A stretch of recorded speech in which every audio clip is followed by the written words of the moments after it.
सचमुच दुश्मनों का रास्ता हमेशा संकरा होता है। मैं अभी तुमसे बदला लेने जा रही थी और तुम खुद ही मेरे सामने आ गए।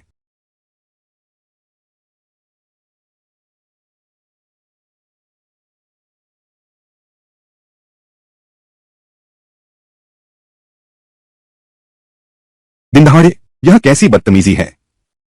साफ साफ तो तुम हो जिसने मेरा फायदा उठाया और अब ऐसे गुस्सा दिखा रहे हो। यह सचमुच बहुत शर्मनाक बात है। तुम जियांग हुआइजिन कुंग फू में बहुत माहिर हैं। उनकी ताकत बहुत ज्यादा है। बदला लेना चाहते हो तो सीधे उनसे शादी कर लो, फिर मौका देखकर उन्हें मार देना। राजकुमार, शायद अभी गिरने की वजह से हुआ है।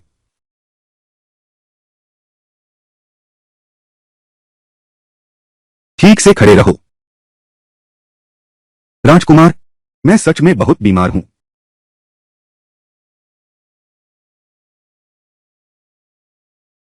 मैं सम्मानित वेई गुओ गॉन को क्या सज्जन व्यक्ति समझता था। पता चला कि तुम भी एक साधारण इंसान हो। तुम मुझे पहचानते हो। आपने राजकुमारी को मार डाला है। यह बहुत बड़ा काम है। इस दुनिया में कितने लोग हैं। मैंने कभी नहीं सोचा था कि खबर इतनी तेजी से फैल जाएगी। मैं तुमसे शादी नहीं करूंगा। इस दुनिया में किसी के पास मुझे मजबूर करने की शक्ति नहीं है। क्या सच में? तो फिर चलो एक शर्त लगाते हैं। मैं न सिर्फ तुम्हें मुझसे शादी करवाऊंगी, बल्कि तुम 8 कंधों वाली पालकी से भी मुझे ब्याह कर घर लाओगे। ठीक है, तो फिर देखते हैं।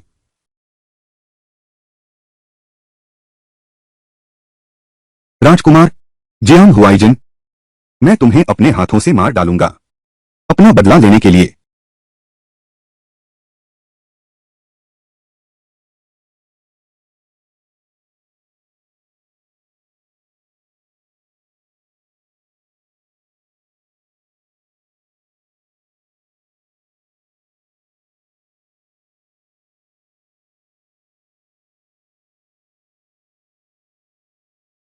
हुआइजिन, तुम कैसे हो?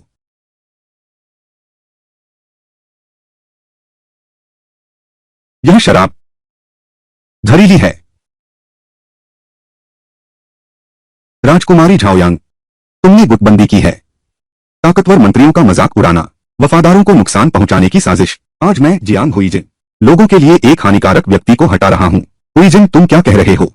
मैं बेकसूर हूं। तुम्हारी हिम्मत कैसे हुई बहाने बनाने की? उस साल तुम चू राज्य में बंधक बनकर गए थे। 1 साल भी नहीं हुआ, तुमने वो को छोड़ चुके साथ हो लिया। तुमने देश को बेचकर सम्मान खरीदा और दुश्मन जनरल से मिल गए। तुम लौटने के लायक ही नहीं हो। तुम मेरे वो राज्य की शर्म हो। मैं हुआई जिन नहीं हूं। मैंने सच में वो राज्य के साथ विश्वासघात नहीं किया। तुम मुझ पर विश्वास करो।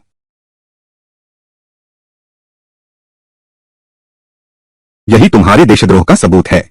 चू राज्य के बचे खुचे लोगों से मिलकर देश के महान सेनापति चे की हत्या की, यानी मेरे पिता की हत्या का सबूत।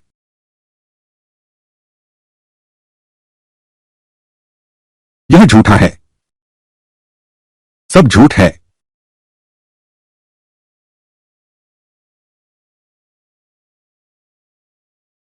मैं 5 साल चू राज्य में रहा। मैं रोज सुअर के बाड़े में रहती हूं। पेट भर खाना नहीं मिलता, शरीर ढकने के कपड़े नहीं हैं। हर दिन सैनिकों और सेनापतियों को मनोरंजन और आनंद देती हूं, एक नीच वेश्या की तरह। इस तरह जीवन गुजार रही हूं, बस इस उम्मीद में कि एक दिन तुम वापस आकर मेरे साथ मिल सकते हो। लेकिन तुमने मुझे ऐसा देखा, मैंने सोचा था कि केवल तुम ही हो जो उनसे अलग हो। ऐसा लगता है तुम भी उनसे अलग नहीं हो।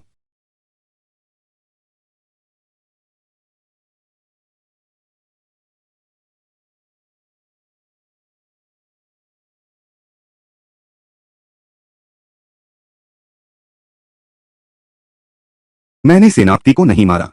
मैंने किसी वफादार की हत्या नहीं की। आखिरकार आप जाग गई हैं, महारानी। आपने तो लियनर को डरा ही दिया। महारानी, मैं यहाँ की राजकुमारी हूँ।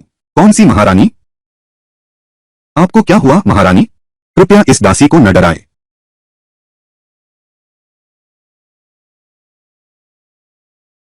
मैं अभी तक जीवित हूँ।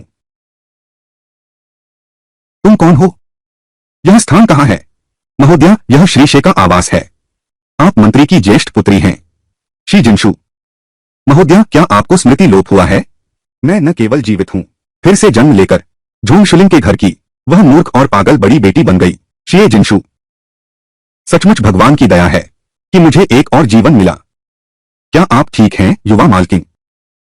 मैं तुमसे पूछती हूँ, आज कौन सा दिन है? झिंगहे 8वें वर्ष की चैथी महीने की 8 तारीख। राजकुमारी झाओयांग चल बसी हैं। आज राजकुमारी की 7वीं पुण्यतिथि है।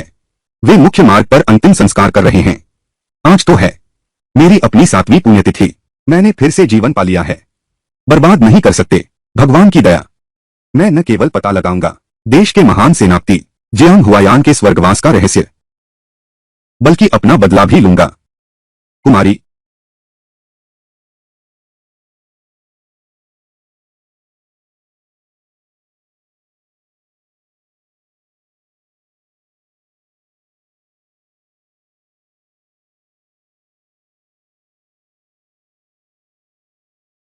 जियांग हुआईजिन,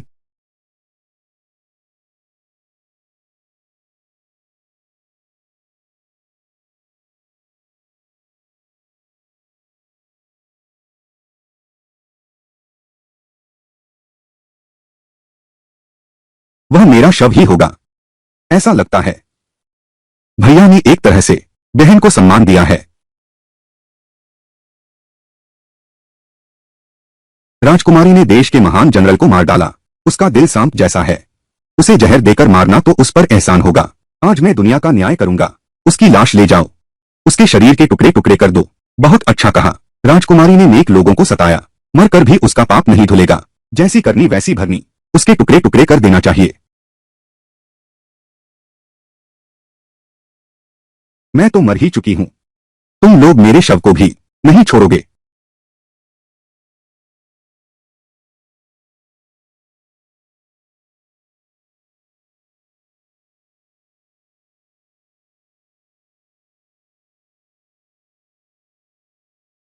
वेई गुओगोंग, आपने राजकुमारी को मारकर बड़ा काम किया। अब आप शायद हम छोटे लोगों को रोकना नहीं चाहेंगे। धर्म के मार्ग पर चलने से मृतक का सम्मान सर्वोपरि है। ताबूत में विघ्न डालना बहुत बड़ा पाप है। उसे मारने वाला तुम हो, अब उसकी रक्षा करने वाला भी तुम हो। तुम्हें भी पता है, इस ताबूत के अंदर जो लेटा है वह एक पापी प्यारी सी लड़की है। चूंकि तुम समझदारी से नहीं मानते, तो हमारी मजबूरी समझना। बिल्कुल जियांग हुआईजिन, तुम्हें यकीन है कि मैंने तुम्हारे पिता को मारा है। मेरी मौत से तुम्हें खुश होना चाहिए।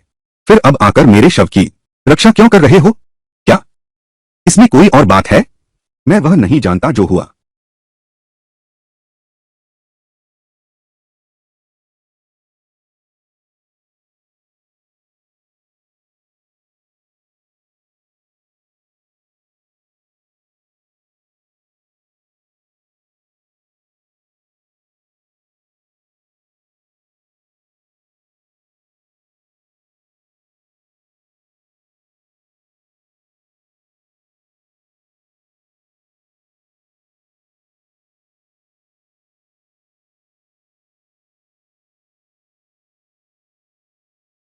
ड्यूक वेई, क्षमा करें मैं देर से आया। राजकुमारी झाओयांग का शव, अगर फिर कोई चूक हुई तो अपना सिर लेकर आना। जी। ड्यूक साहब, निकटतम चिकित्सालय जाओ। जी। तुम हो। अंतिम संस्कार गृह के रास्ते में मरना नहीं चाहता तो आज्ञा का पालन करो। तो फिर आप पर कष्ट हुआ, महिला।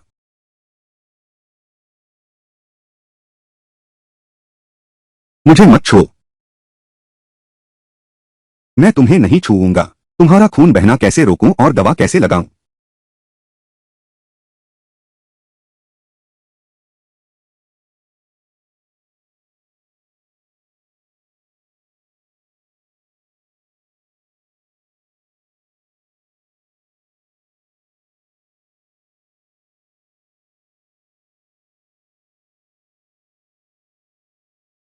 अब ठीक हो क्या?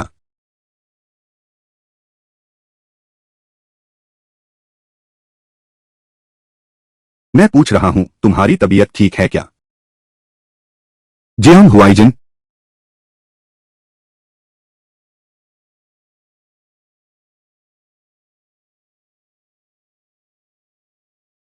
अभी जियांग हुआइजिन को मारने का सही मौका है। क्या मुझे सच में उसे बचाना चाहिए? छोड़ो, पहले उसे बचा लेते हैं। जब तक मैं पता लगा लूं सेनापति की असली मौत का कारण, तब उसकी जान लेना भी देर नहीं होगी।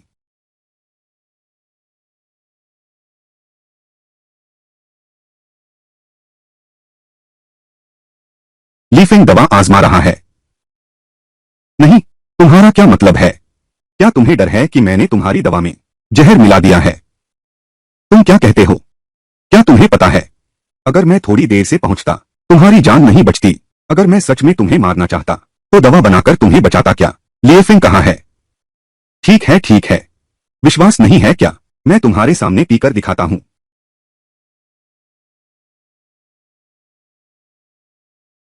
अब ठीक है क्या? मैं मैं तुम्हें एक घूंट चखने देता हूं। किसने तुम्हें एक कटोरा चखने को कहा था? तुम्हारी आदतें बहुत हैं, आखिर तुम पियोगे कि नहीं?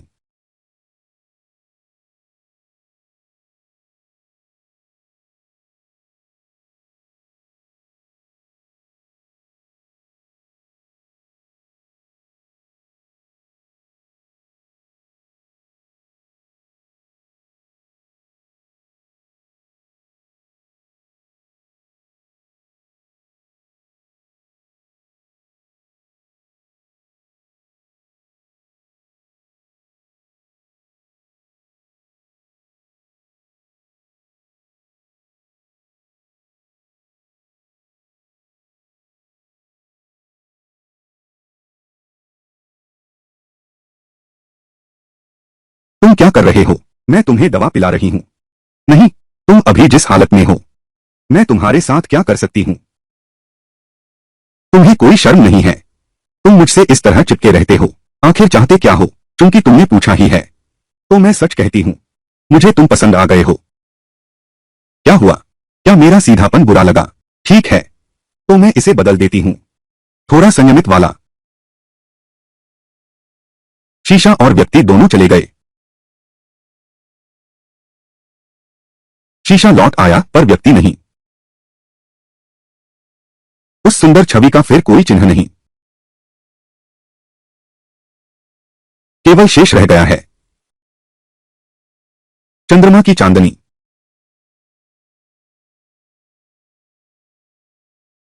तुम असल में कौन हो?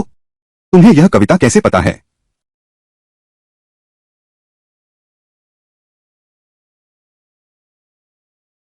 मैं मंत्री की ज्येष्ठ पुत्री हूं, she Jinshu. She Jinshu she परिवार की बदनाम, पागल और मूर्ख सबसे बड़ी बेटी है। तुम न तो मूर्ख हो न पागल, बल्कि चिकित्सा ज्ञान भी रखती हो। तुम शी जिनशु नहीं हो सकती। इसके अलावा मेरी शादी की सगाई छोटी उम्र में ही शी जिनशु से तय हो गई थी। पहले मैं शी परिवार के यहाँ रहता था। मैं उससे एक बार मिला था। तुम और वह बिल्कुल अलग व्यक्ति हो। अगर तुम विश्वास नहीं करते तो छोड़ो, क्योंकि तुम्हारी कोई दिलचस्पी नहीं है। कल मुझे शी परिवार वापस भेज दो। आखिरकार हम दोनों, एक अकेला आदमी और एक अकेली औरत, एक कमरे में हैं। मैं ऐसा नहीं चाहती, बिना स्पष्टीकरण के वापस जाना, लोगों की बदनामी का शिकार होना।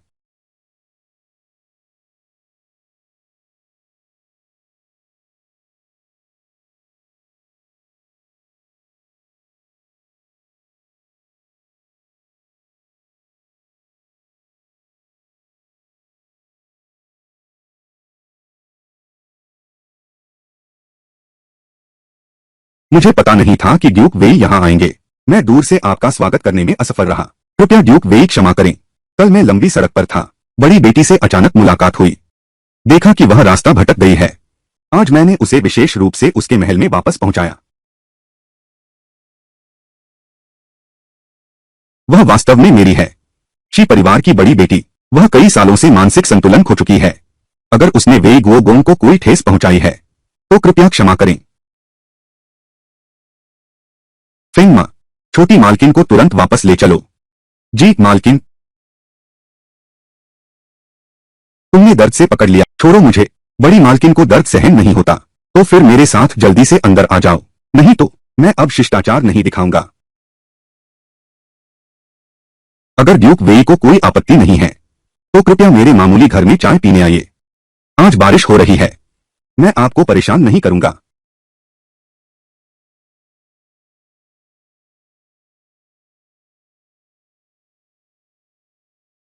हे दुष्ट सेवक, देखो तुम कितने शक्तिशाली हो गए हो। मेरे साथ इस तरह का खेल मत खेलो, तुम मूर्ख नहीं हो। हाँ, सही कहा, मैं अब मूर्ख नहीं हूं। मैं होश में कैसे आ गया? तुम थोड़े उदास क्यों लग रहे हो? बेतुका है। ड्यूक वी, यह कन्या संभवतः अभी होश में आया हूं। अगर कोई अशिष्टता हुई हो तो कृपया ड्यूक वेई क्षमा करें। हटो। क्या ड्यूक वेई मेरी वजह से शी मकान आए हैं? और फिर हम दोनों पहले भी, फिर भी सगाई तो हुई है, तो वह मेरा पति है। मैं पीछे क्यों हटूं? छोड़ो मुझे। मैं नहीं छोड़ूंगी। देखो वह कितनी चालाक है। अगर मैंने छोड़ दिया तो मुझे अवश्य कोठरी में बंद कर देंगे। तेरा ये स्वभाव सचमुच सख्ती से संभालने की जरूरत है। बिगाड़ दिया तो दर्द तो तुझे ही होगा न। बकवास है। तू अपनी ताकत बचा ले। देख अपना चेहरा कितना सफेद पड़ गया है। चल चाय कक्ष में चाय पीते हैं। दीदी, जल्दी जाकर यिनशुआंग को बुला लाओ। तुम जल्दी जाकर सूचना दो मालिक को। कहना कि घर में बड़ी मुसीबत आ गई है। उनसे तुरंत लौटने का अनुरोध करो। जी। राजकुमार, हमारी बड़ी असावधानी हुई। राजकुमार, मुझे नहीं पता था यह इतना संयोग कैसे हो सकता है कि आप जिनशु के साथ होंगे। मैंने अभी कहा था कि हम सड़क पर अचानक मिल गए। यह वाकई बहुत संयोग है। लेकिन कोई बात नहीं। हालांकि जिनशु, उसकी चेतना थोड़ी लौटी है, लेकिन आखिरकार वह फिर भी शिष्ट समाज में नहीं चल सकती। असल में पहले मैं और मालिक हमेशा चाहते थे राजकुमार से बात करने जाएं। हमारी यह बड़ी बेटी हालांकि पागल और बावली है, लेकिन हमारी छोटी बेटी यिनशुआंग बहुत समझदार और कोमल है। वह सुशील और गुणवान है। राजकुमार, आज आप यहाँ आए हैं, क्यों न आप भी मिल लें मेरी इस दूसरी बेटी से। अगर आपकी और मेरी बेटी की किस्मत में है तो मैं जल्द ही उसका विवाह तय कर दूंगी। तुम्हारी और जिनशु की सगाई को यिनशुआंग के साथ कर दिया जाएगा। वह जीवित भी मेरा है और मरने पर भी मेरा रहेगा। अगर उसने यिनशुआंग से शादी कर ली तो जब मैं जनरल की मौत की सच्चाई सामने लाऊंगी, उसे मारूंगी कैसे? यह बहुत हद है।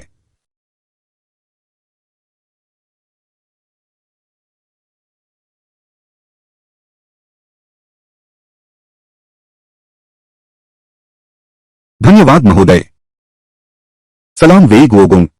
मुझे शर्मिंदा कर दिया गुओगोंग। ये शी परिवार में कब से तुम यह बेशर्म उद्दंड दुराचारिणी। मारो तो बस मारो, जरा भी तर्क नहीं।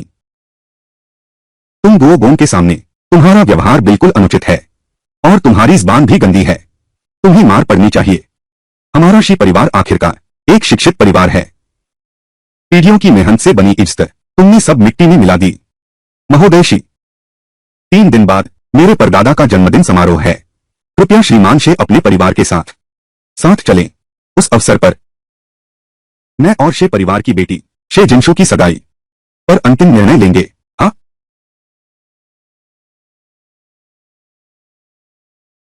बेटी, राजकुमार कहाँ हैं? वे मुख्य द्वार से निकल गए। इतनी जल्दी मैंने तो उन्हें देखा भी नहीं। तुम्हारी वह बड़ी बहन अचानक पागलपन से ठीक हो गई है और ऐसा लगता है यह जियांग हुआइजिन उससे बहुत अश्लील संबंध रखता है। तुम उसकी जगह जियांग हुआइजिन से शादी करोगी। लगता है यह रास्ता अब बंद होने वाला है। क्या तुम कह रही हो कि दीदी बेवकूफ नहीं है? माँ, क्या मैंने सही सुना? तुमने उस समय क्या उसे जहर नहीं दिया था?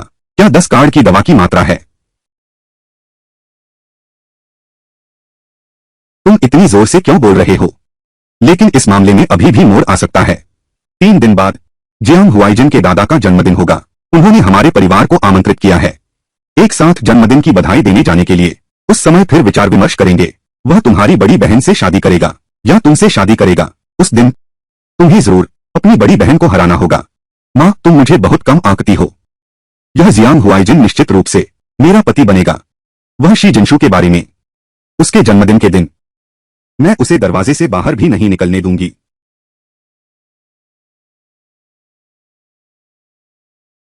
क्या वह दुष्ट लड़की अभी तक बाहर नहीं आई है? मैंने अभी किसी को देखने भेजा था। दीदी, वह अभी भी सो रही हैं। यह सचमुच शर्मनाक है।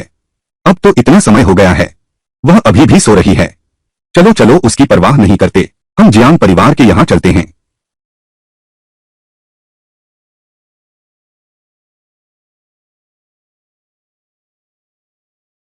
बुरी खबर है युवती। क्या बुरी खबर है? आज जियांग परिवार के बुजुर्ग का जन्मदिन का भोज है। मालिक और मालकनी और दूसरी युवती तुम बिना लिए ही चले गए। इतना घबराओ मत, चले गए तो सही, उसमें ऐसी क्या बड़ी बात है। नहीं मेम साहिबा, आज जियांग हवेली जाना है बुजुर्ग की जन्मदिन की दावत में शामिल होने, ताकि तय कर सकें आखिरकार आप ही हैं या फिर दूसरी कन्या जियांग परिवार में ब्याह रही है। अगर आप आज सामने भी नहीं आएंगे तो हम हार जाएंगे। तुम चिंता मत करो, तुम्हारी कन्या कभी नहीं हारेगी। जाओ मेरे लिए एक कपड़ा ढूंढो, सभ्य कपड़े पहनने के लिए। मिस, आपके पास शरीर पर यह मोटा सूती कपड़ा और कोई कपड़ा नहीं है। वह हार कहाँ है? नहीं है, फिर हाथ में देने लायक क्या है? जन्मदिन का तोहफा, वह भी नहीं। फिर मेरे पास क्या है? उन चीजों के अलावा इस हवेली में और कुछ भी नहीं है। मैं तो मर ही जाऊं बेहतर है, एक बेकार शरीर में पैदा होकर कुछ भी नहीं है। मिल गया। कुमारी जी, आपके पास कोई उपाय है क्या? यह सिर्फ शानदार कपड़े, गहने और जन्मदिन का उपहार नहीं है। तुम लोग मेरा इंतजार करो।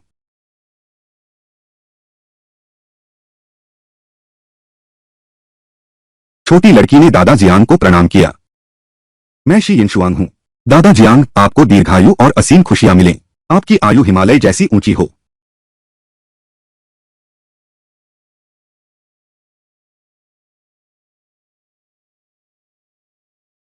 बेटी, तुमने बहुत ध्यान रखा, यह तो मेरा कर्तव्य था। कृपया बैठ जाइए।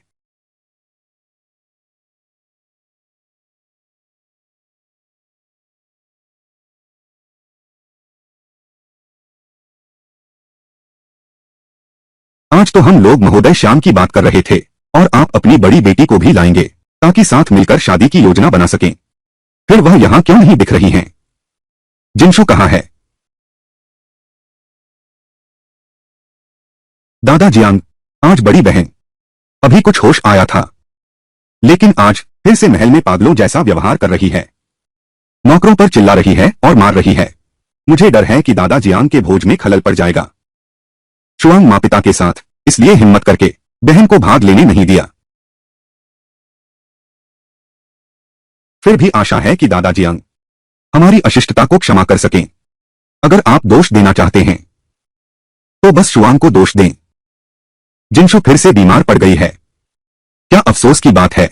शुआंगर तो समझदार है। जिनर, क्यों न तुम और जिनशु की सगाई रद्द कर दो। मुझे यिनशु बहुत अच्छी लगती है, क्यों न तुम्हारी और जिनशु की शादी करवा दें। बस इसे यिनशुआंग के साथ बदल दो। शिया परिवार की बड़ी बेटी शिया जिनशु आ गई है।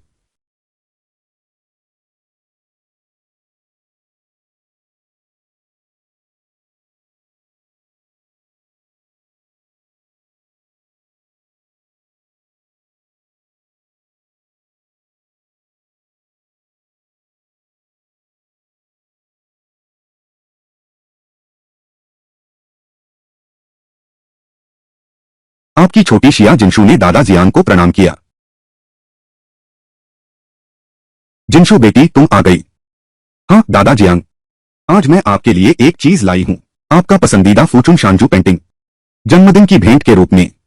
मैंने सुना है दादा जियांग सालों से इस चित्र को ढूंढ रहे हैं, इसलिए आज मैं इसे लेने गई।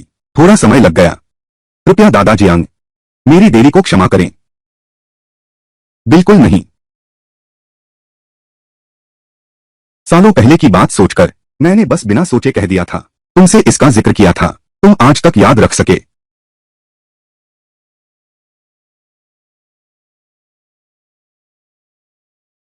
यह चित्र बहुत अच्छा है। तुम्हारा भाव भी बहुत अच्छा है। परंतु चूंकि तुम मेरे लिए चित्र ढूंढने गए थे, तो तुम्हारी बहन ने ऐसा क्यों कहा? तुम्हारा दौरा घर पर ही पड़ा और तुमने चीजें तोड़ी, इसीलिए तुम्हें बुजुर्ग की जन्मदिन पार्टी पर नहीं लाया। यिनशुआंग बेटी, आखिर तुम सच कह रही हो या जिनशु बेटी सच कह रही है? दादा जियांग, यिनशुआंग ने जो कहा वह सब सच है। शायद दीदी अचानक ठीक हो गई, इसलिए वह इस दावत में शामिल होने आ पाई। दादा जियांग, कोई भी असली है या नकली, इससे कोई फर्क नहीं पड़ता।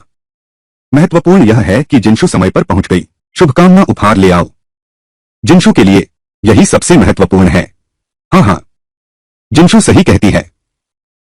अच्छा, मुझे लगता है जिनशु लगभग पूरी तरह ठीक हो गई है। वाई जिन, वरना तुम्हारी और जिनशु की शादी। दादाजी, महारानी की मृत्यु को अभी 7 दिन ही हुए हैं। मेरा ख्याल है कि हमारे बेटे को इतनी जल्दी जिनशु से शादी नहीं करनी चाहिए। वह डायन मरने के बाद भी चैन से नहीं रहने देते। छोड़ो भी, बस उसकी 100 दिन की शोक अवधि पूरी होते ही तुम जल्दी से जिनशु से शादी कर लो। पोता जानता है। मैंने सुना तुम्हारी शादी राजकुमारी से हुई है। यह तुम्हारी मर्जी से नहीं हुआ। क्योंकि तुम उसे पसंद नहीं करते, तो फिर उससे शादी क्यों कर रहे हो? यह तुम्हारा मामला नहीं है। मैं तुम्हारी मंगेतर हूं, फिर यह मेरा मामला क्यों नहीं है? और सुनो, उस जैसी कुख्यात व्यक्ति मर गई, तुम्हें तो खुश होना चाहिए। यह मुंह बनाकर क्यों बैठे हो? नियंसी चाहे जैसी भी हो, तुम्हें उसके बारे में बोलने का कोई हक नहीं।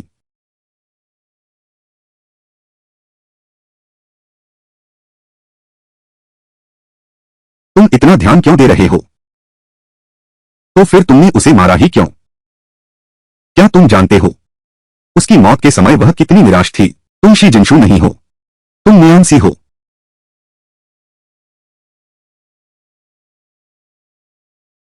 मैं कोई राजकुमारी नहीं हूं। कृपया महाराज अपनी गरिमा बनाए रखें।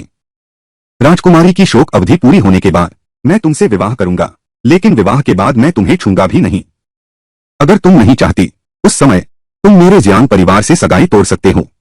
100 दिन बाद मैं खुद देख लूंगी। राजकुमार, आपको परेशान होने की जरूरत नहीं।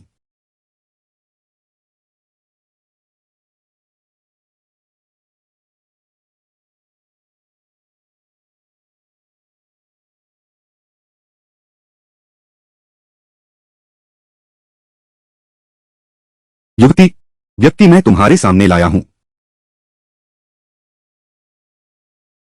शी यिनशुआंग, तुम क्या करना चाहते हो? मैं क्या करना चाहती हूं? बेशक तुम्हें मारना। मेरा तुमसे कोई बैर नहीं। तुम मुझे मारने की हिम्मत कैसे करती हो? जिये जिनशु, ओ जिये जिनशु। तुम एक सुंदर पागल छोकरी बनकर नहीं रह सकती। जबरदस्ती मेरे आदमी को लेने आई। मैं तुम्हें नहीं मारूंगा। क्या तुम्हें जीवित छोड़ दूं? चलो चलते हैं। जी।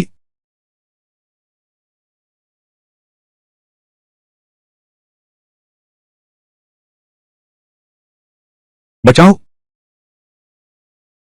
मुझे बाहर निकालो। पहले तुम मुझे मूर्ख लगते थे, मैं तुम्हें छोड़ना चाहता था। मुझे बाहर निकालो। अब जब तुम बेवकूफ नहीं रहे, शी यिनशुआंग, मुझे बाहर निकालो, तो जीने की कोई जरूरत नहीं रही। बचाओ, बचाओ, बचाओ। चलो हम चलते हैं।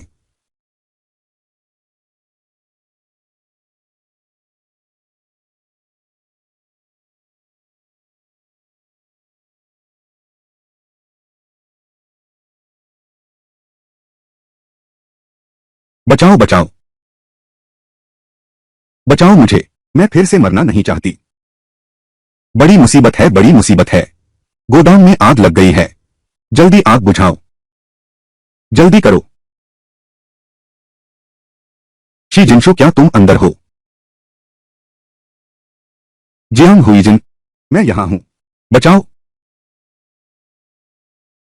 शी जिनशु,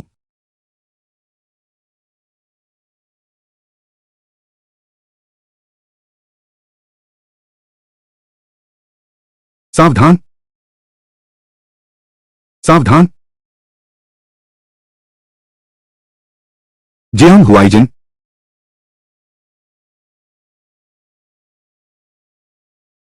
नियांसी, मुझे माफ कर दो। मैं सच में तुम्हें मारना नहीं चाहता था। जियांग हुआईजिन, जाग जाओ। कोई है? वो परिवार की लड़की। बड़े युवराज, आपको क्या हुआ है?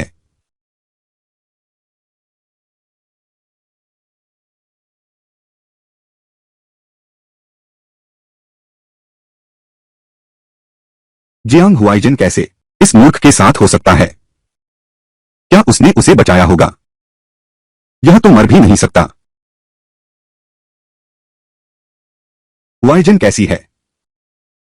मालिक की जी। छोटे मालिक खतरे से बाहर हैं। बस पीठ पर चोट लगी है। वैद्य जी छोटे मालिक का इलाज कर रहे हैं। यह सब कैसे हो गया? लीफिंग, तुम जाकर जांच करो। यह पिछले बगीचे का गोदाम है। कई सालों से कोई वहां नहीं गया। अचानक से आग कैसे लग गई? जी। शिया, तुम कुछ कहना चाहती हो? जियांग दादा, मेरे पास एक बात है। पता नहीं कहूं या न कहूं। यह जिनशु और हुआइजिन के बारे में है। गोदाम में हुई उस घटना के बारे में। बेझिझक कहो। अगर गलत कहा तो भी जियांग दादा तुम पर नाराज नहीं होंगे। दरअसल वास्तव में इस गोदाम की आग का पीछे का हत्यारा मैंने देख लिया है। क्या सचमुच वह कौन है? वही है जो दीदी के गुप्त प्रेमी ने किया। क्या तो यह पापिन इस शर्म को जियांग परिवार तक ले आई? श्रीमान शे, आपका आभार। कह रहे हैं मैं अपने प्रेमी से चोरी छिपे मिलती हूं। क्या आपके पास कोई सबूत है? मेरे पास गवाह है। यह नौकर भी सब देख चुका है। आप लोग मुझ पर विश्वास नहीं करते तो कम से कम अपने नौकर पर तो विश्वास करो।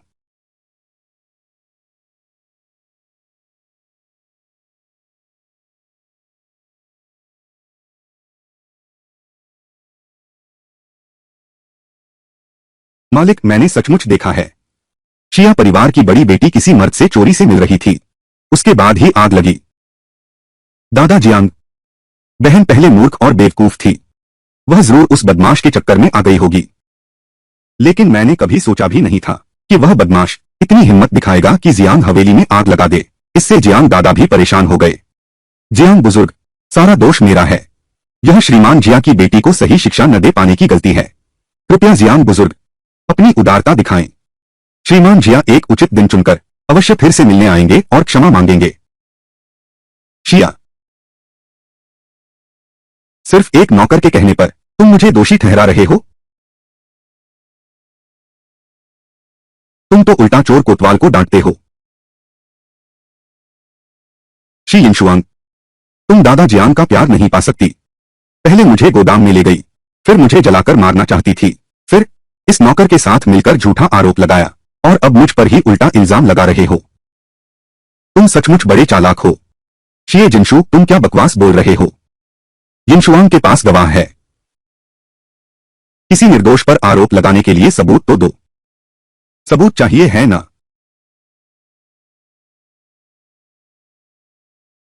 यही सबूत है।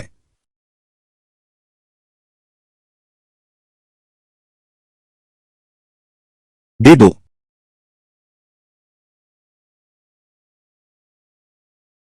यह दादा जियांग, अगर यह नौकर न होता, शी यिनशुआंग के साथ मिलकर मुझ पर झूठा आरोप लगाने की साजिश रची, तो उसके शरीर पर मेरे शी परिवार की सरकारी चांदी यहां कैसे आ सकती है?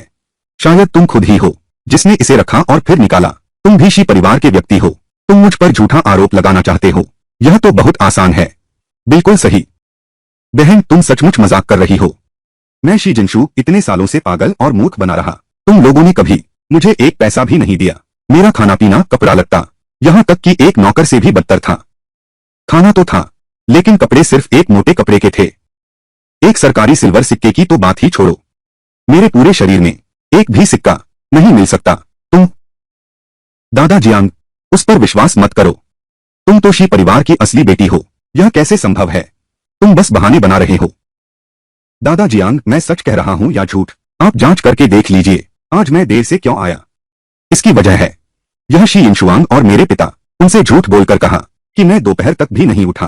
दूसरा कारण यह है कि मेरे पास बिल्कुल भी ऐसे कपड़े नहीं हैं जो पहनकर बाहर लोगों से मिला जा सके। मेरा यह पूरा लुक और आपके लिए उपहार भी सब मेरे अच्छे दोस्त नी चांगफेंग ने दिए हैं। अगर आप विश्वास नहीं करते, तुम उसे बुलाकर सामने ला सकते हो। यह नी चांगफेंग कौन है? नी चांगफेंग, मैंने उसका नाम सुना है। वह राजधानी का सबसे बड़ा व्यापारी है। ली फेंग, जाओ और उसे बुलाओ। इतनी परेशानी की जरूरत नहीं है।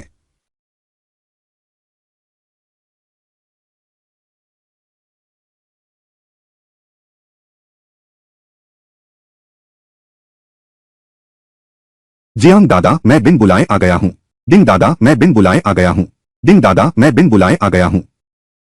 सच में जिनशु अपनी बहन के बारे में। शिया लड़की हाल ही में होश आया है। तुम उसे कब से जानते हो? हमारी मुलाकात को वाकई ज्यादा समय नहीं हुआ है। शीनी सुशी परिवार से गुम हो गई थी। मैंने गलियों में यान को देखा। मैंने उसे देखा। वह साधारण कपड़े पहने हुए थी। उसके कपड़े फटे हुए थे। मैंने सोचा कि कोई नौकरानी होगी। बहुत दयनीय लग रही थी। उसे पहचान लिया।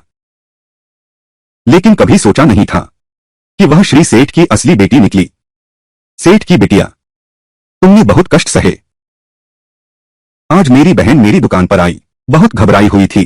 उसने कहा जल्दी में शामिल होने के लिए जियांग दादा की जन्मदिन पार्टी में। वो शान के पास एक पैसा भी नहीं है। कोई अच्छे कपड़े नहीं, पहनने लायक गहने भी नहीं। और तो क्या कहें, जियांग दादा के लिए जन्मदिन का तोहफा।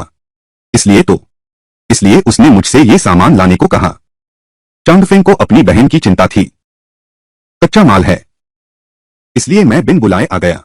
मैं आशा करता हूं कि बुजुर्ग जियांग माफ कर देंगे। लीफेंग, कृपया राजकुमार जी को आसन दें। ली गोंगजी, श्रीमती शाशुआंग, और कुछ कहना है? मालिक, मैं जानता हूं मैं गलत था। मैं उस समय बस जल्दबाजी में था। मैं सच में जानता हूं मैं गलत था। मालिक, मैंने गलती कर दी। धोखेबाज, उसे यहां से खींचकर ले जाओ। इस बैठक के बाद उसे मेरे सामने फिर कभी मत लाना। 3 मालिक, मैं अपनी गलती मानता हूं। शुक्रिया शुआंग। नहीं, कहने को कुछ नहीं। मैंने गलती कर दी।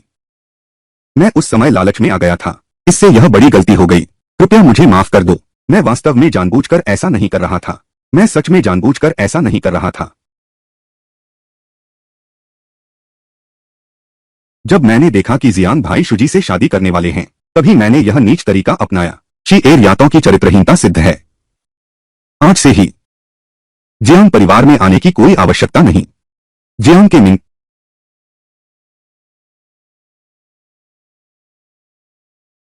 यह शापित शी नीशू। यह क्या हुआ बेटी? न केवल बुद्धिमान है, बल्कि मदद बुलाना भी जानती है। वह न केवल जीवित है, बल्कि पूरी तरह स्वस्थ है। कारखाने के रिकॉर्ड बनवा रही है।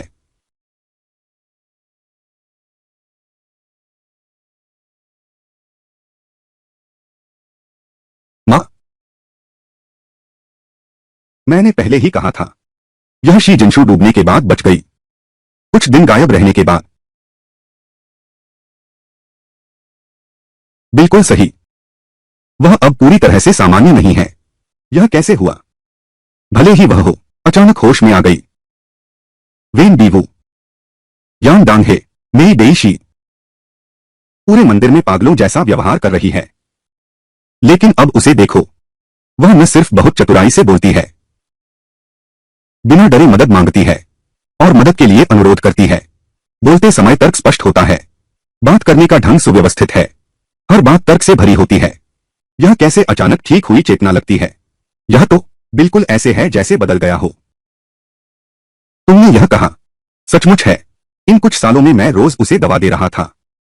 साल की उम्र से ही बिल्कुल अजीब हो गया था।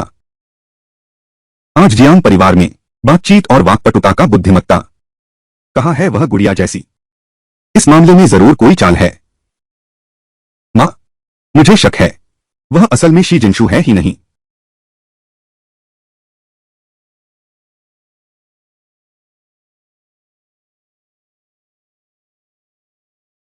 कौन है?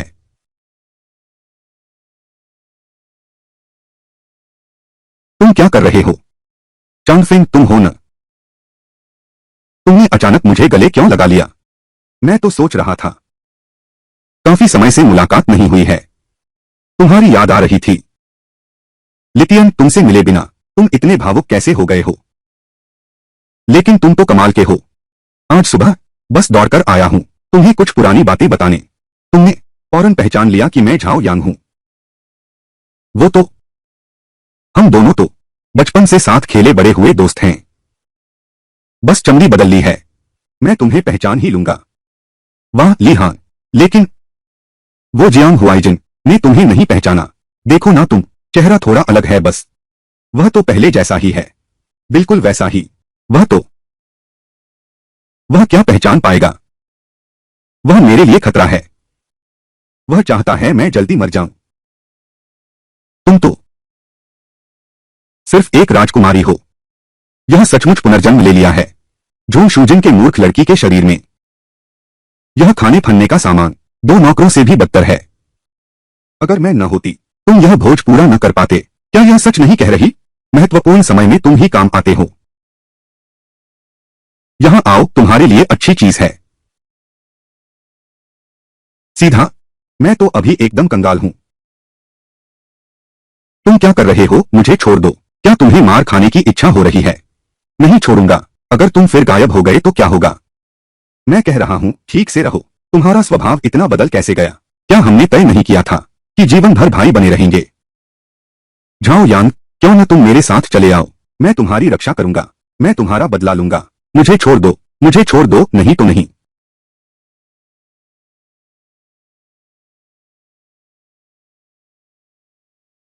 मुझे इतना चिंतित क्यों होना चाहिए? मैंने उसके साथ कुछ गलत नहीं किया है।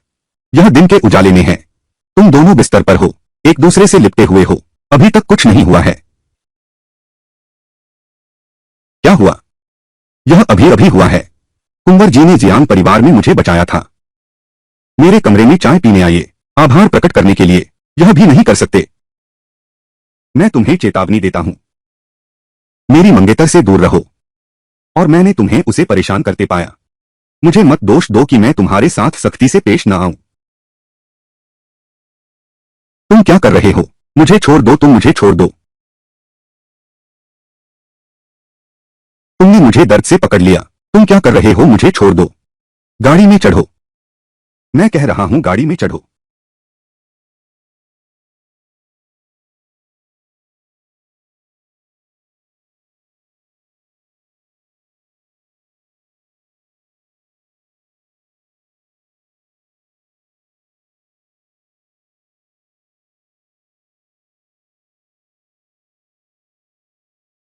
राजकुमार, कोई बात नहीं।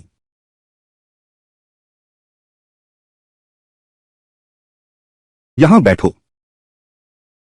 मैं तुम्हें थोड़ा पास बुलाता हूं। लाओ। मैं तुम्हें पास बुलाता हूं। यह दूरी ठीक है। इतनी परेशानी क्यों है? दवा लगाओ। नहीं, तुमने मुझे बाहर बुलाया सिर्फ अपने घाव पर दवा लगवाने के लिए। बकवास मत करो। मैं किसी और पर भरोसा नहीं करता।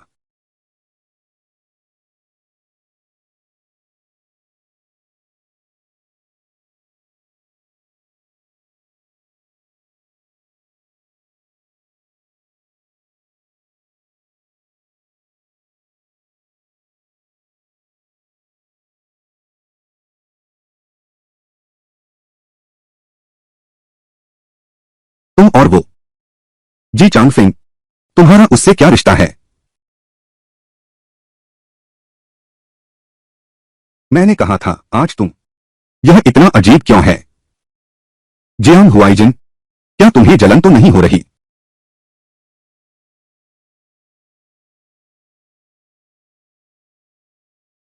मुझे तुमसे जलन होती है।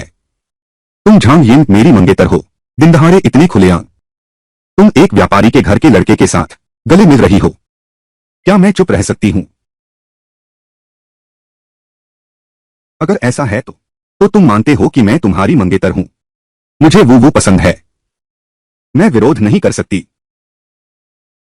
आखिर वो को पसंद है या तुम्हें खुद को पसंद है? ठीक से बैठो। एक लड़की होकर इतनी बेशर्म।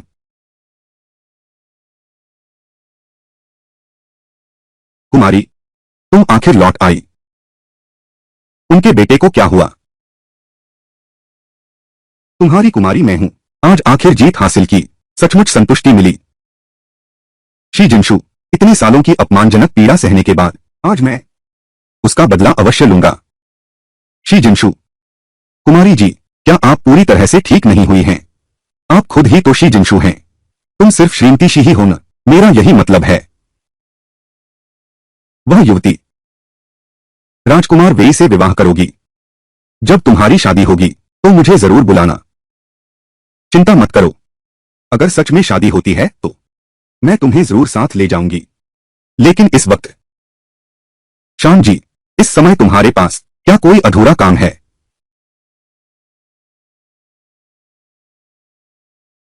लियांग ए, तुम जाकर मेरे लिए पता करो, यह जियांग हुआई जिनका मामला।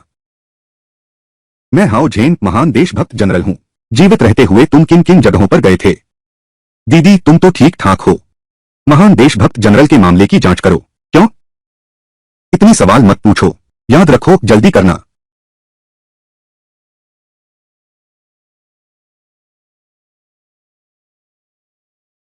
क्या तुम्हें यकीन है? महान सेनापति के जीवन के अंतिम समय में आखिरी बार जहां आए थे वो यही जगह थी। यह बात पूरी तरह सच है। यह जानकारी दास व्यापारी ने दी जो नौसिखिया लड़कियां बेचता है। इसमें कोई गलती नहीं हो सकती। उसने कहा कि महान सेनापति यहां आए थे, मानो किसी पुराने परिचित को ढूंढ रहे हों। कहा कि वो पुराना परिचित लगता है किसी की मां है। कोई बात नहीं, कोई बात नहीं, पहले अंदर चलो फिर बात करेंगे।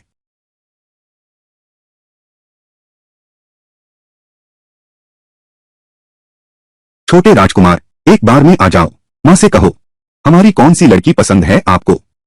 मां, क्या तुम्हारे पास वैसा कुछ है? तुम्हारा चेहरा तो बहुत भोला लगता है। लगा था पहली बार आए हो, पर तुम तो माहिर लगते हो। जानते हो कैसे खेलना है। अरे कोई है? मां, ओंगू को बुलाओ। मां, तुम भूल गई। ओंगू अभी अभी जियांग गोंगजी के साथ चली गई हैं।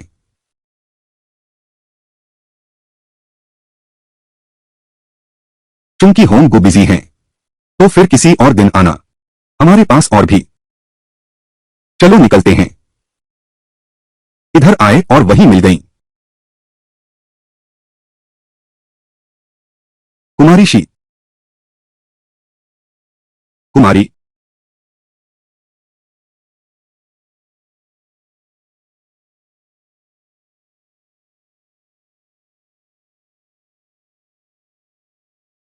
बोलो, यहां क्यों आई हो?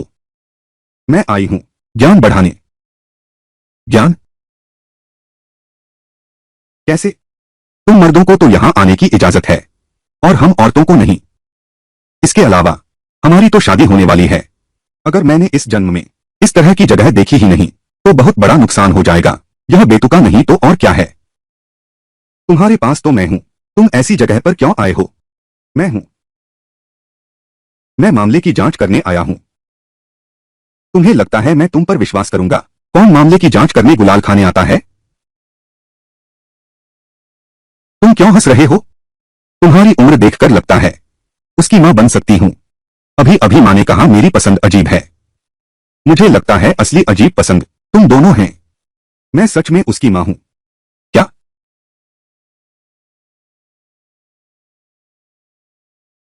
सच में? बिल्कुल असली। बस अब खत्म हो गया। मैं बर्बाद हो गई।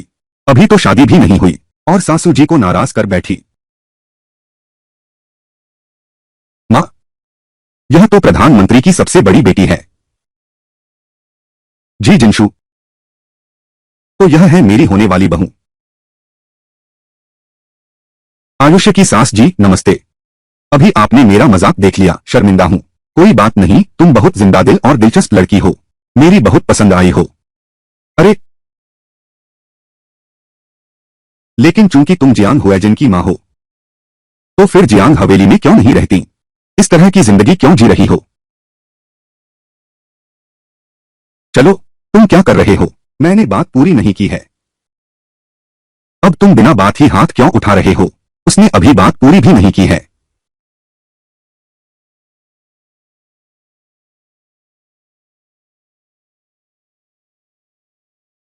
तुम क्या कर रहे हो? आगे से मेरे आदेश के बिना यहां आने की मनाही है। मैं तुमसे शादी भी नहीं कर पाई हूं। मेरी आजादी पर पाबंदी लगा दी गई है।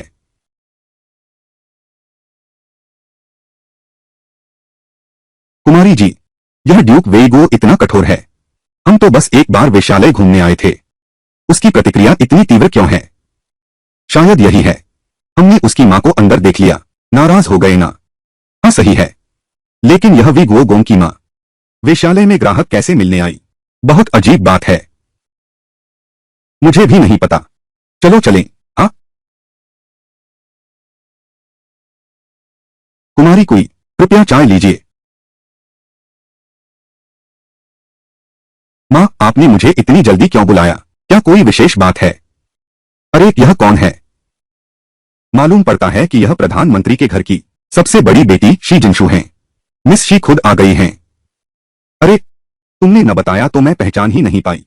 मुझे लगा ये तो श्रीमती जी हैं, जो अभी बाहर से नौकरानी बनकर आई हैं। जिनशू, कई साल बाद मिल रहे हो।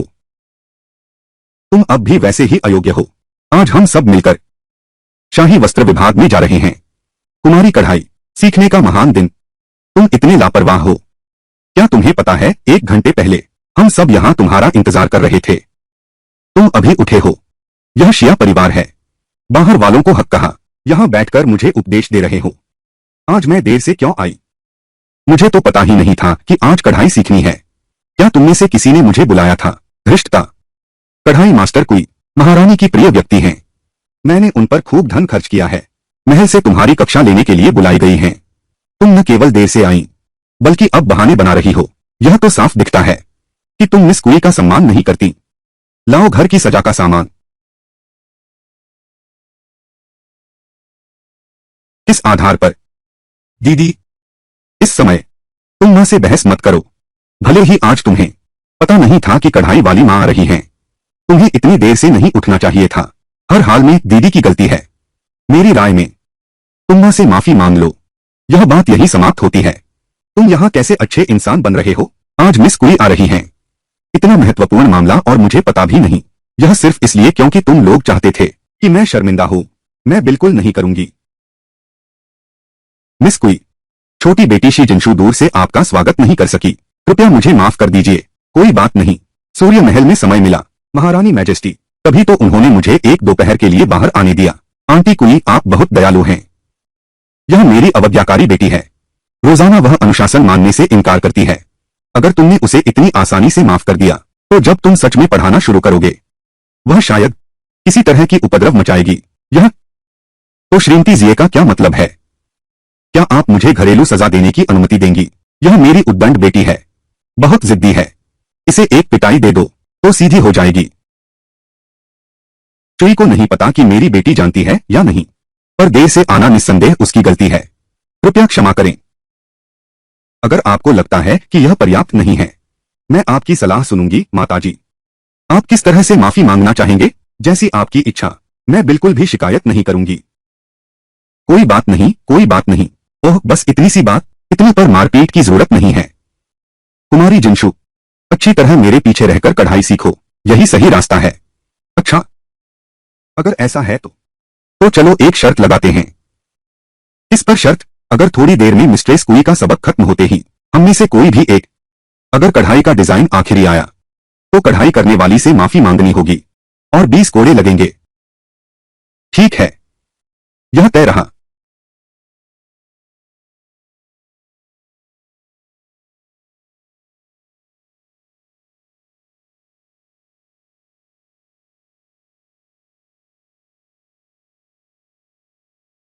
यह निकम्मा बचपन से ही मूर्ख है। उसने कभी सुई धागा नहीं सीखा। क्या वह वाकई जानती है या दिखावा है? तुमने कहा था वह मूर्ख है। वह सचमुच कुशल है। दिखावा कर रही है। तुम सच में विश्वास करते हो? सुई धागा कला हमारी सबसे प्राचीन विरासत है और सबसे कठिन तकनीक भी।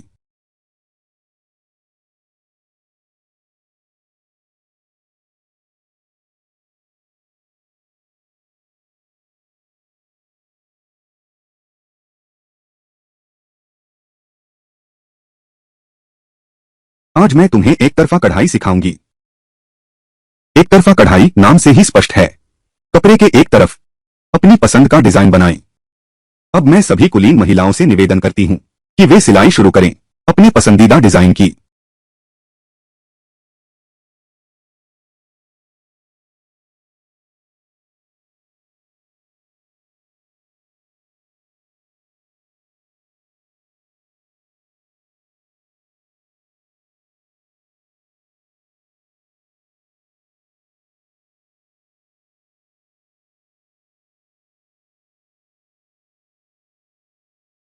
तुम्हारी सिलाई बिखरी हुई है।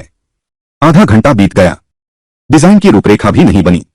मैंने पहले ही कहा था कि वह इस काम के लायक नहीं है। बहुत अफसोस की बात है। इतना बढ़िया शू रेशम, बिल्कुल सही, इतना बढ़िया कपड़ा, लेकिन एक इतने मोटे इंसान को दे दिया गया। यह तो बिल्कुल बर्बादी है। अरे दीदी, मेरी सलाह है कि तुम जल्दी ही हार मान लो। मैं और माँ तुम्हारे लिए मिन्नतें कर सकते हैं। 20 कोड़े नहीं लगेंगे। नहीं तो बस 10 कोड़े लगाकर बात समझ लो। बिल्कुल। इसने कहा मैं कढ़ाई नहीं कर सकती। अभी तो समय भी पूरा नहीं हुआ। तुम लोग जल्दी खुश मत हो जाओ। अगर एहसान नहीं मानना तो छोड़ो, अभी तुम्हारी खैर नहीं है।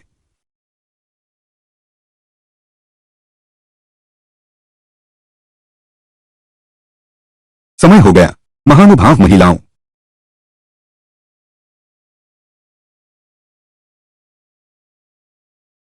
हाँ, बढ़िया है, टाके बारीक हैं, आधार मजबूत है।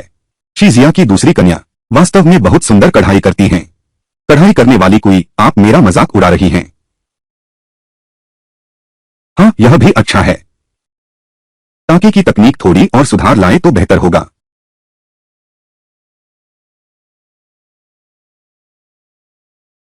धागे की लाइनें ढीली और अव्यवस्थित हैं। कोई आकार या रूप नहीं है।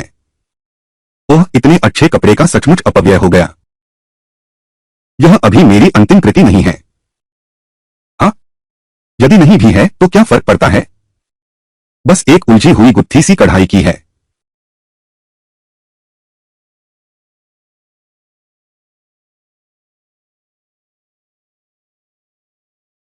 यह यह तो बहुत पुरानी विलुप्त कला, एक धागे से दिव्यता है।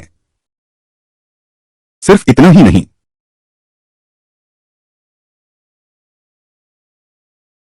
यह यह दो तरफा कढ़ाई है। पहले मैंने बड़ी बातें कही थीं। मैंने नहीं सोचा था कि मेरे गुरु भी नहीं सीख पाए। दो तरफा कढ़ाई, मिस जी इतनी निपुण हैं। कृपया मुझे शिष्य बना लें। अरे अरे अरे, नहीं नहीं, मैं योग्य नहीं हूँ। चाची कुई, आपकी कला अद्वितीय है। मैं आपके सामने हूँ। यह तो एक विशेषज्ञ के सामने अपनी साधारण कला दिखाने जैसा है। मैं आपका गुरु कैसे बन सकता हूँ। यह असंभव है, बिल्कुल असंभव। यह असंभव कैसे हो सकता है। क्या ऐसा है कि जो काम तुम नहीं कर सकते, उसे दुनिया में कोई भी नहीं कर सकता। तुमने धोखा दिया। मैंने तो तुम्हारी आंखों के सामने ही कढ़ाई की थी। जब तक मैंने अपना काम पूरा नहीं किया था, तुम सब कह रहे थे कि मैं कढ़ाई नहीं कर सकती। अब जब मैंने कर दिखाया, तो तुम कहते हो कि मैंने धोखा दिया। अरे, क्या ऐसा हो सकता है कि जब मैं कढ़ाई कर रही थी, तुम सब गायब हो गए थे। क्या तुम्हें दिखाई नहीं दे रहा। तुम, श्रीमती जिया की दूसरी बेटी। जैसे ही आप अंदर आए, आपने बड़ी बेटी को हर बात पर निशाना बनाया। हालांकि मैं बड़ी बेटी से केवल एक बार मिला हूँ, लेकिन उसकी कढ़ाई देखकर वह निश्चित रूप से वास्तविक प्रतिभा और ज्ञान वाली है।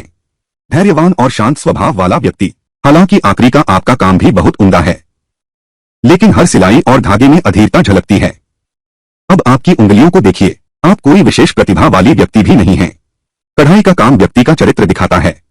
इसलिए आशा है कि दूसरी कुमारी आगे से कढ़ाई के साथ अपने मन को भी संयत करेंगी। तुम सही कह रहे हो यिनशुआंग, यह बच्ची बस थोड़ी जल्दबाज है, लेकिन थोड़ी सी सीख देकर ठीक की जा सकती है। आज कढ़ाई की प्रतियोगिता का परिणाम साफ दिख रहा है। लेकिन मैंने भी मिस शी के बारे में सुना है। पता नहीं मिस, आपने यह कौशल कब सीखा।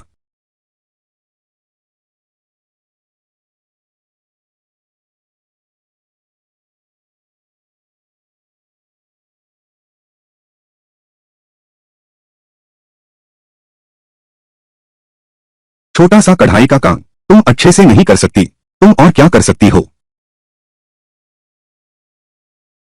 कृपया मुझे मत मारो, मत मारो, मैं अच्छी कढ़ाई करूंगी।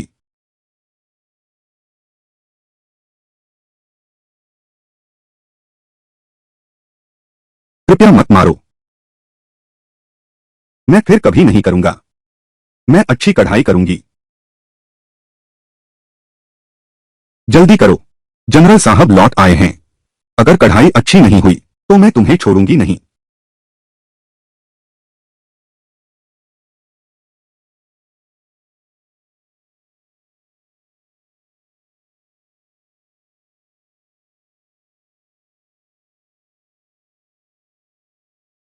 हा हा। जनरल, मैं विनती करता हूं, मुझे मत छुओ। छोटी प्यारी, मैं तुझे छू रहा हूं, यह तेरा सम्मान है। जनरल, लगता है उसका गर्भपात हो गया। गर्भपात हुआ तो क्या हुआ? तू ऐसी छोटी प्यारी है, तुम अभी भी इस जनरल की संतान को जन्म देने लायक नहीं हो।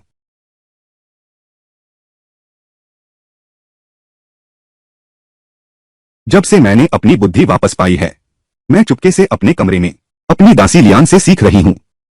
हर दिन मेहनत करती हूं, इसलिए यह कौशल सीख पाई हूं। धन्यवाद बड़ी बहन, सच में आप असाधारण प्रतिभा वाली हैं। वापस जाकर मैं जरूर महारानी को सूचित करूंगी, उनसे समय निकालकर मुलाकात करवाऊंगी हमारी इस अद्वितीय कुशल कारीगर नवागंतुक को। धन्यवाद मम्मी कुई। मम्मी कुई, धीरे से जाइए।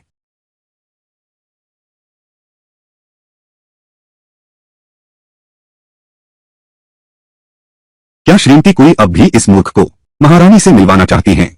यह कैसे हो सकता है? यह प्यारा सा शैतान हमेशा मेरे काम बिगाड़ता है। देखता हूं मैं तुम्हें कैसे सबक सिखाता हूं। क्या कहा? हम एक मूर्ख से हार गए। यह सब कुछ लोगों की वजह से है, जो कहते हैं कि उनकी बहन कुछ नहीं कर सकती। हमें यहां फंसाकर इतना बड़ा हंगामा। ये छोटी बहन जी, ये कैसी बातें कर रही हैं? क्यों न सुई नसीहत बुलाए? क्या वो सिखाने नहीं आई हैं? आप सबको कढ़ाई के गुर, इतना भी नहीं। कितनी घिनौनी बात है।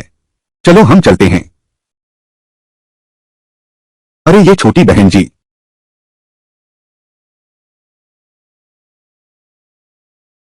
अपने आप को देखो, सच में बेकार हो। उस मूर्ख से भी हार गए। अब तो ठीक है, हमें न केवल कुछ नहीं मिला, कोई जिनियांग की हरकत ने राजधानी की सभी कुलीन कन्याओं को नाराज कर दिया है। अब तुम जिनियांग कैसे सिर उठाकर जी पाओगी? हाय मेरी प्यारी छोटी देवरानी, तुम फिर कहां जा रही हो? कुमारी जी, आप इस पानी के तालाब से थोड़ा दूर रहें। क्यों? पिछली बार आप यहीं पर दूसरी कुमारी ने आपको धक्का दे दिया था। आप तो लगभग यहां डूब ही गई थीं। क्या आप भूल गई हैं? अरे डर कैसा, मैं अभी बिल्कुल ठीक हूं ना। और वैसे भी मुझे तो शी यिनशुआंग ने धक्का दिया था। इस तालाब के पानी से कोई लेना देना नहीं है। कोई बात नहीं, ठीक है। शी जिनशु, तुमने मुझे सबके सामने शर्मिंदा किया। मैं तुम्हें मार डालूंगी। बचाओ, मैं नहीं मरना चाहती।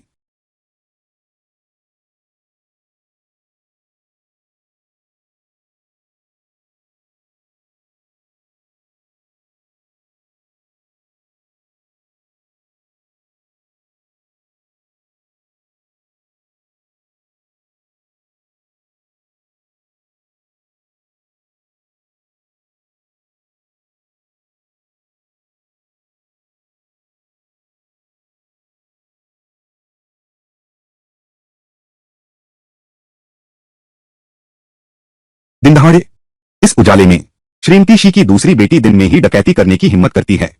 सचमुच कानून का कोई डर नहीं, बिल्कुल कानून की अवहेलना। युक वेई, कृपया क्षमा करें। मैं बस दीदी के साथ मजाक कर रहा था। मेरा उन्हें धक्का देने का कोई इरादा नहीं था। मजाक कर रहा था। मैंने अपनी आंखों से देखा।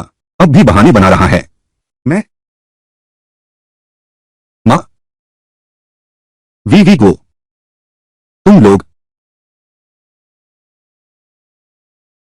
श्रीमती जी, आपका आना बिल्कुल सही समय पर हुआ है। आपकी यह दूसरी बेटी बड़ी बेटी को इस झील में धकेलने वाली थी, हत्या का इरादा रखती थी। यह इसका क्या दंड होगा? ड्यूक वेई, कृपया दया करें। शायद मेरी बेटी है। वह अपनी बड़ी बहन के साथ मजाक कर रही थी। यह सब बकवास है।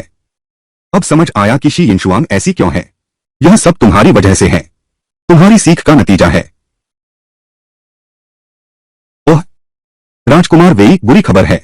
युवती बेहोश हो गई है।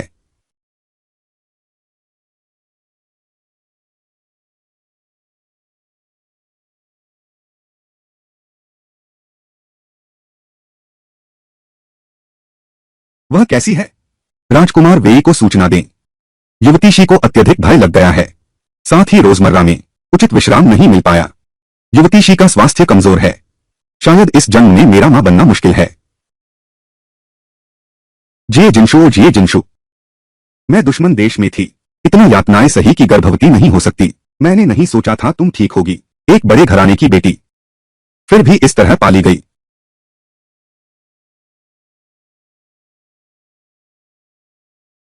मेरा शरीर मैं जानती हूं, अगर ठीक नहीं हो सकता तो तुम जाओ। आज से मैं भी तुम्हें हमेशा तंग नहीं करूंगी।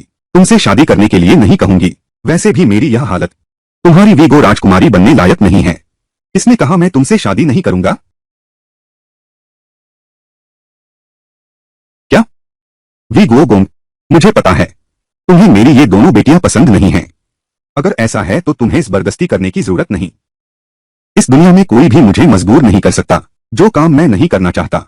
मैंने कहा है कि तुमसे शादी करूंगा तो जरूर करूंगा। इस मामले पर अब और चर्चा नहीं होगी। लेकिन सही है, यह बहन जिसने तुम्हें 2 बार मारने की कोशिश की, तुम इसका क्या करना चाहती हो? दीदी, मैं जानती हूं मैंने गलती की है। मैं उस पल में अंधा हो गई थी। दीदी, मैं तुमसे विनती करती हूं, कृपया ड्यूक वेई से मेरे लिए क्षमा मांग लो। मुझे माफ कर दो। मैं सच में अपनी गलती मानता हूं दीदी। एक बार गलती हो जाना समझ आता है, लेकिन बार बार मुझे फंसाने की साजिश अपनी ही बहन के साथ, क्या इसे भी एक पल की भूल कहोगी? मुझे लगता है तुम अभी भी मन ही मन सोच रही हो, यह बहन मारी क्यों नहीं जाती? वीगो गोंग, मैं आपसे विनती करता हूं, कृपया मेरी बेटी को छोड़ दीजिए। कृपया एक रास्ता दीजिए। आप उसे छोड़ दीजिए। वह सचमुच अपनी गलती समझ गई है। जिनशु, मैं तुमसे विनती करता हूं, मैं तुमसे विनती करता हूं, अपनी बहन को बचाओ। देखो, तुम अभी भी जीवित हो, मर तो नहीं गए ना? सचमुच बेशर्म हो तुम। अरे छोड़ो भी, छोड़ो। मैं अब और पीछा नहीं करना चाहती। क्या तुम सच में ऐसा सोचते हो? हाँ? लेकिन तुमने अभी कहा था कि मुझसे शादी करोगे। सच में या झूठ? मेरी बात, वचन अटल है। ठीक है, पर मेरी एक शर्त है।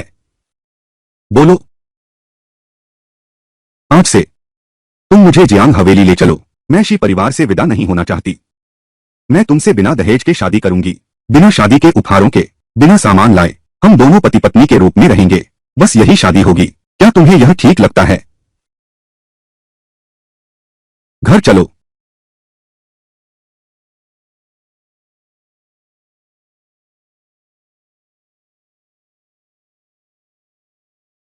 जिनशु, तुम शी परिवार से विदा नहीं होगी, लेकिन तुम्हारे पिता अगर न माने तो?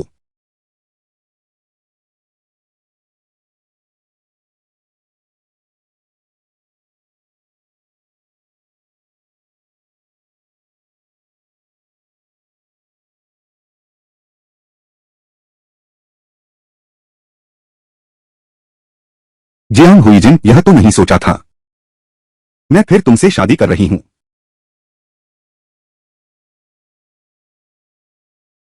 आज तुम्हें मारने का सबसे अच्छा मौका है।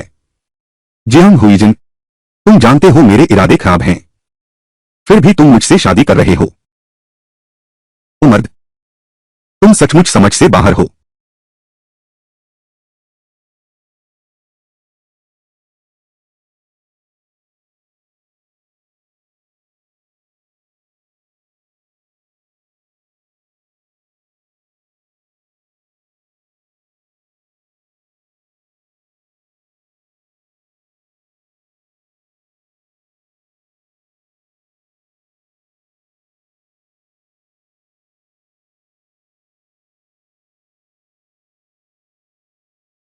क्या हुआ? क्या मेरे चेहरे पर कुछ है?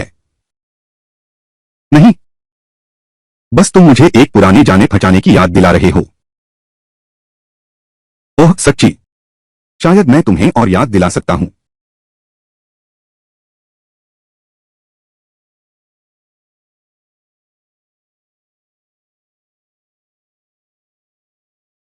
जियांग हुआईजिन, मैंने तुम्हें एक बार बचाया था। तुमने मुझे एक बार बचाया था। तुम और मैं इस तरह से बराबर हो गए।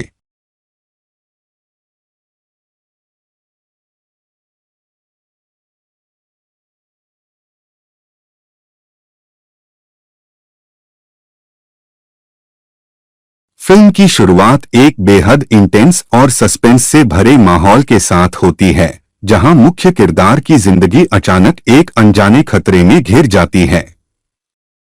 शुरुआत के कुछ ही मिनटों में कहानी दर्शकों को अपने साथ बांध लेती है। रहस्यमय घटनाएं, तेज रफ्तार नैरेशन और दमदार बैकग्राउंड स्कोर इसे और भी प्रभावशाली बना देते हैं। हर सीन में एक अनकहा डर और उत्सुकता बनी रहती है जो आपको स्क्रीन से नजर हटाने नहीं देती। मेरा नाम हान ली है। ली जैसे कि स्मारक स्थापित करना। वह मर गया है। मेरे बंद कमरे से बाहर आने के बाद पहला काम तुम्हें मारना होगा। फिर तुम्हारे लिए एक स्मारक स्थापित करूंगा। उसी समय जो लिंगमो पर्वत के शिष्यों में घुस गया था, वह आत्मा द्वार के युवराज की ओर जल्दी से जा रहा था।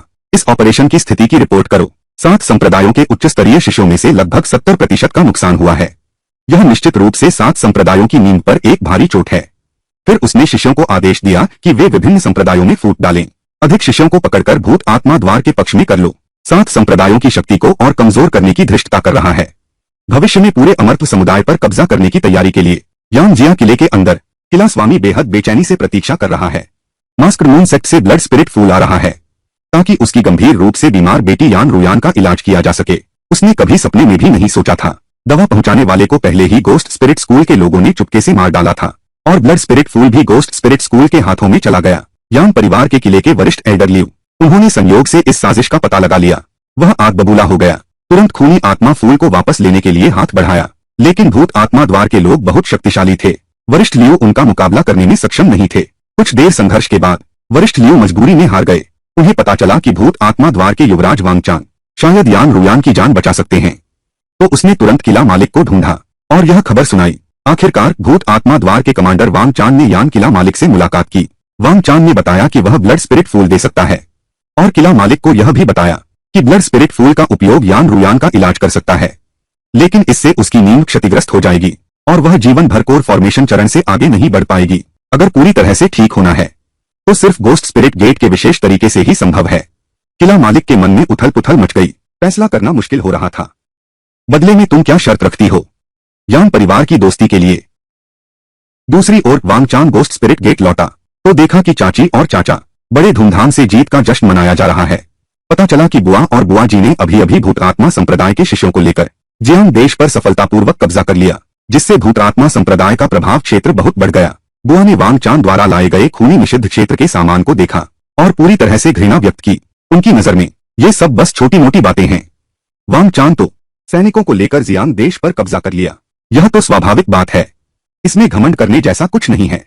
दोनों आपस में बहस करने लगे। एक तीखी बहस छिड़ गई। माहौल में तनाव था जो गुइलिंग मेन के भीतर के जटिल रिश्तों को दिखाता था। और जड़ी बूटियों के बगीचे में हान ली अभी भी शांत और समृद्ध प्रशिक्षण जीवन जी रहा था। हान ली अभी भी शांत और समृद्ध प्रशिक्षण जीवन जी रहा था। उसने रहस्यमय छोटी शीशी निकाली। उसके जादुई प्रभाव का उपयोग करते हुए उसने अधिक फाउंडेशन बिल्डिंग पिल्स की जड़ी बूटियों को सावधानी से उगाया। इन जड़ी बूटियों की संख्या काफी अधिक थी।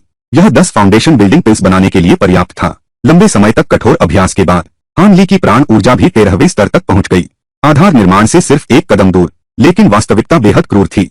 आध्यात्मिक जड़ों की निम्न गुणवत्ता स्पष्ट हो गई। यहाँ तक कि 2 आधार निर्माण गोलियां एक साथ लेने पर भी वह आधार निर्माण में सफल नहीं हो सका। समय बीतने के साथ केवल एक जीदान बचा था, आखिरी वाला। हान लीनिंग जानता था यह उसका आखिरी मौका है। अगर इस बार भी असफल रहा तो पहले की सारी मेहनत बर्बाद हो जाएगी। उसने आखिरी जीजी दान मुंह में रखा, पूरे शरीर की आध्यात्मिक शक्ति जगाई और जीजी अवरोध को तोड़ने में जुट गया। ठीक उसी समय पहले खाए गए जीदान से जमा हुई शक्ति शरीर के अंदर भी उबल रही है। इस शक्ति को नियंत्रित करने के लिए हान ली ने पागलों की तरह किंदेवान तलवार सीखना शुरू किया। तेज तलवार की धाराएं चारों ओर फैल गईं। इस जीवन मृत्यु के क्षण में हान ली ने मजबूत इच्छा शक्ति और लगन से आखिरी पल में आधार सफलतापूर्वक बना लिया। इसके अलावा उसकी किंदेवान तलवार कला चौथे स्तर पर पहुंच गई है। उसी समय दूसरी ओर चेन कियाओ किया के मन में वह दृश्य बार बार आता है। वह स्पष्ट रूप से याद करती है कि जिस पल उसे पकड़ा गया था, बहुत संभव है कि हान ली ने ही उसे बचाया हो, लेकिन इस पल परिवार की अपेक्षाएं एक भारी पहाड़ की तरह उसके दिल पर दबाव डाल रही हैं। वह जानती थी कि केवल आधार स्थापना में सफल होकर ही वह अपने परिवार की उम्मीदों पर खरी उतर सकती है। इसलिए उसने भी अपनी आधार स्थापना की साधना शुरू कर दी। निर्णायक क्षण में उसने अपने दृढ़ विश्वास और अटल इच्छा शक्ति का सहारा लिया। बाद में हान ली को ढूंढकर उसने पूछा, उस समय मुझ शिष्य ने उसे बचाया था, क्या यह सच में वही है? लेकिन हान ली ने चेन कियाओकियान से ज्यादा बात नहीं की। गर्मजोशी नहीं दिखाई, इसलिए उसे खुद इस बात की याद नहीं रही। चूंकि तुमने मेरी जान बचाई तो तुम क्यों नहीं मानते भूलने की गोली कम खाई। हान ली जड़ी बूटी के बगीचे में आया। अचानक मास्टर वो और मास्टर माँ को देखा। दोनों ने हान लीजी की सफलता देखी। वे उन्हें बधाई देने आगे आए। मास्टर माँ ने मुस्कुराते हुए कहा, अब से मैं आपको शिष्य भाई कहूंगा। उसने हान ली को यह भी बताया कि वह तुरंत सामान पैक करके गुरु की तलाश में निकले। लेकिन जब हान ली अपने शिक्षक से मिलने जा रहा था तो एक अप्रत्याशित घटना घटी। उसे अपने साथी शिष्यों की परीक्षा स्वीकार करनी होगी। यह हुआंगफिंग घाटी का नियम है। नए शिष्यों को परीक्षा पास करनी होती है। अपनी क्षमता साबित करने के लिए परीक्षण प्रक्रिया के दौरान हान ली ने अचानक पाया कि उसने किंगेवान तलवार कला की चौथी परत सीख ली है। जब हमला हुआ, शरीर स्वतः ही रिवर्स इंजन मोड चालू कर देगा। तुरंत ही तलवार की तीखी ऊर्जा फूट पड़ी। उसने हमले को आसानी से निष्क्रिय कर दिया। हान ली ने यह भी पाया उसकी कुशलता बढ़ने की गति बहुत धीमी हो गई है और आध्यात्मिक शक्ति भी कभी कभी चुपके से गायब हो जाती है। सीनियर भाइयों ने यह देखा। उन्होंने समझाया कि किंगेवान तलवार कला का चौथा स्तर शक्ति का रिसाव होने की घटना घटेगी, लेकिन केवल 10वां हिस्सा आध्यात्मिक शक्ति ही निकलेगी। पर यह बुरी बात नहीं है, बल्कि यह नसों और ध्यान केंद्र को गहरा करने का चमत्कारी प्रभाव देगा। इस शक्ति रिसाव के बाद हान ली की मायावी शक्ति अन्य साधकों से अधिक गहन होगी। हान ली की मायावी शक्ति अन्य साधकों से अधिक गहन होगी और उसकी वास्तविक शक्ति भी एक नए स्तर पर पहुंच जाएगी। दुर्भाग्य से यह कौशल पूरा नहीं है। संप्रदाय में इस कौशल के केवल पहले 9 स्तर हैं। गोस्ट स्पिरिट गेट के युवराज वांग चान ने यान रुयान को बचाने का जो तरीका अपनाया वह सचमुच चौंका देने वाला था। दूसरों की जीवन शक्ति जबरन यान रुयान के शरीर में स्थानांतरित कर दी गई। यह विरोधाभासी और क्रूर तरीका चुपके से अंजाम दिया जा रहा था, लेकिन वह एल्डर लियू की पैनी नजरों से बच नहीं सका। लियू एक पल की भी देरी नहीं कर सके। तुरंत ही वे जल्दी जल्दी किलाधिपति के पास पहुंचे। वे बेचैनी से किलाधिपति से विनती करने लगे कि वे किसी भी हालत में वांग चान की अनुचित और खतरनाक मांग न माने। लेकिन इस समय किलाधिपति के मन में अपनी ही योजना चल रही थी। उनका पूरा ध्यान यान रुयान पर था और इसके पीछे गहरा कारण यान परिवार के किले का भविष्य था। यह पता चला कि इस अमरत्व की दुनिया में 7 संप्रदाय शक्तिशाली दिखते हैं। उनके पास कई शिष्य और समृद्ध संसाधन हैं, लेकिन उनके अस्तित्व का आधार यह दिखावा नहीं है, बल्कि संप्रदायों के भीतर के युवानीन वरिष्ठ हैं। बस युवानीन अवस्था में कदम रखने भर से इसका मतलब है अलौकिक शक्ति प्राप्त करना लगभग कुछ भी संभव हो जाता है। कोई भी कठिनाई हमारे रास्ते में बाधा नहीं बनेगी और यान रुयान के पास 100 साल में एक बार मिलने वाली दिव्य जड़ है। पूरे यान किले में वह अकेली है जो इन्फेंट सोल स्टेज तक पहुंच सकती है। किले के मुखिया ने उस पर सारी उम्मीदें टिका दी हैं। वह उसके लिए किसी भी कीमत को चुकाने को तैयार हैं, चाहे उसे खतरनाक सौदे ही क्यों न करने पड़े। एल्डर लियू ने देखा कि किले के मुखिया का कोई उपाय नहीं है। उसका दिल बहुत बेचैन था। वह जानता था कि वांग चान दिल से क्रूर और हाथ से निर्दयी है। यहाँ रहना निश्चित ही खतरे से खाली नहीं है। इसलिए उसने वांग चान को ढूंढने का फैसला किया। कुछ इनाम पाने के बाद ही इस विवादित जगह को छोड़ दूंगा। लेकिन उसने कभी नहीं सोचा था वांग चान पहले से ही सतर्क था। जैसे ही एल्डर लियू ने दिखाया, वांग चान के आदमियों ने पीछे से धोखे से हमला किया। वांग चान ने यह सब खबरों को दबाने के लिए किया ताकि एल्डर लियू कुछ भी न बता पाए अपनी उस भयानक राज को। फिर वांग चान सीधे किले के मालिक से मिलने आया। वांग चान भूतद्वार का युवराज है। उसने चुपके से एक बड़ी सेना जमा कर ली थी ताकि बाद में 7 संप्रदायों पर हमला कर सके और यान जियाबाओ की स्थिति इस आने वाले तूफान में अवश्य प्रभावित होगा। किला प्रमुख के मन में अभी भी संदेह है। वह फिर से विचार करना चाहता है, लेकिन वांग चान ने उसे और समय नहीं दिया। उसने सीधे अपनी डार्क स्पिरिट रूट प्रकट की। इस खुलासे ने किला प्रमुख के दिल को हिला दिया।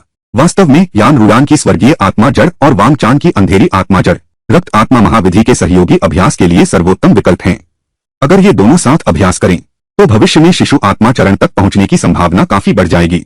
भविष्य में मेरे और माँ एर के बच्चे निश्चित रूप से अगले भूत आत्मा द्वार और यान परिवार किले के संयुक्त स्वामी बनेंगे। फायदे और नुकसान का वजन करने के बाद घाटी के स्वामी ने आखिरकार वांग चान के अनुरोध को स्वीकार कर लिया, ईमानदारी दिखाने और दोनों पक्षों को बांधने के लिए। जैसे जैसे कहानी अपने क्लाइमैक्स की ओर बढ़ती है, परत दर परत सभी राज खुलने लगते हैं और किरदारों की असली सच्चाई सामने आती है। फिल्म का अंत एक जबरदस्त ट्विस्ट के साथ होता है जो पूरी कहानी को एक नया नजरिया दे देता है। आखिरी सीन दर्शकों को सोचने पर मजबूर कर देता है कि जो दिख रहा था क्या वही सच था या कुछ और छिपा हुआ था। यही अनिश्चितता और गहराई इस फिल्म को खास बनाती है।